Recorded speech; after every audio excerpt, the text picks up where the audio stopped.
तोर कंगना दिल धड़काए रे, तोर बिंदिया मन हरसाए रे। तोर कंगना दिल धड़काए रे, तोर बिंदिया मन हरसाए रे।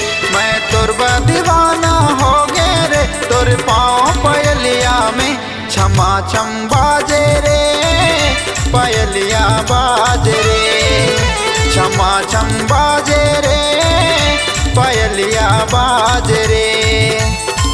तोर कंगना दिल धड़काए रे, तोर बिंदिया मन हरसाए रे।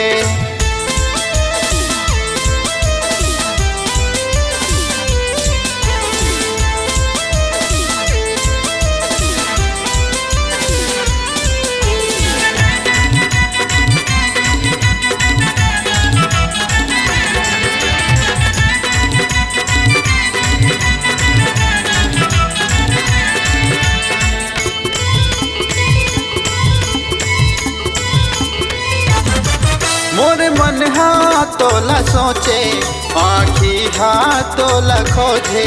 रानी तोर होठ के लाली दिल घायल कर देते।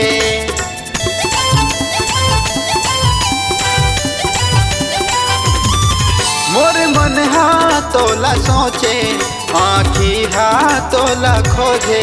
रानी तोर होठ के लाली दिल घायल कर देते।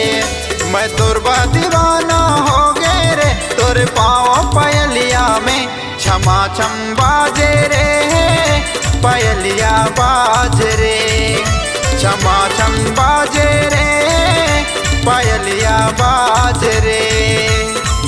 तोर कंगना दिल धड़काए रे, तोर बिंदिया मन हरसाए रे।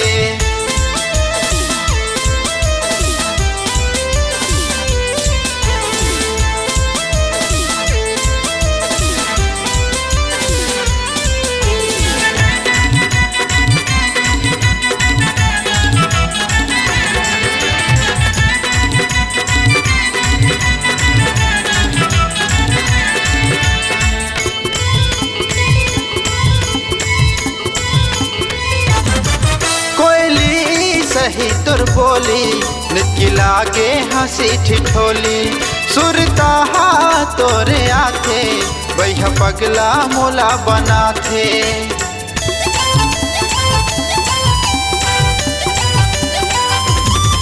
कोयली सही तुर बोली निकला के हंसी ठिठोली। सुरता तोरे आथे भैया पगला मोला बनाथे। मैं तोर दीवाना हो गए रे, तोर पाँव पायलिया में छमा छम बाजे रे, पायलिया बाजे रे, छमा छम बाजे रे, पायलिया बाजे रे। तोर कंगना दिल धड़काए रे, तोर बिंदिया मन हरसाए रे। तोर कंगना दिल धड़काए रे, तोर बिंदिया मन हरसाए रे। मैं तोर दीवाना हो गए रे, तोर पाँव पायलिया में छमा छम बाजे रे, पायलिया बाज रे, छमा छम बाजे रे, पायलिया बाज रे, छमा छम बाजे रे, पायलिया बाज रे, छमा छम बाजे रे, पायलिया बाज रे।